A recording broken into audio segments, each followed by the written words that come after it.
if the besetting sin of our time is literalism, so that we create the idols that we surround ourselves with are just the objects we collect, and we treat them as objects, right? That's the problem. And in his book, Worlds Apart, which is, I think, a great place to start with Barfield, because it's itself a work of fiction, but it's also very philosophical. And one of the things the characters talk about there is one thing they get to is that if you really explore the notion of the literal rigorously, what you get to is that the most fundamental, the deepest level of reality that we get to is symbolic, and the literal vanishes into the symbolic.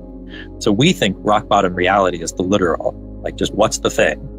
And the thing is multivalent, right? So, and we are multivalent. You and I in relation to each other right now are multivalent, right? Yeah. So, now how do you build the habit of experiencing the world that way? He says that we forget it, which is why we have this residue of unresolved positivism. He gets very frustrated with intellectuals he admires who all the way along they're saying, and he's encouraging them, yep, you're exactly right. And then they get to the end and they fumble the ball.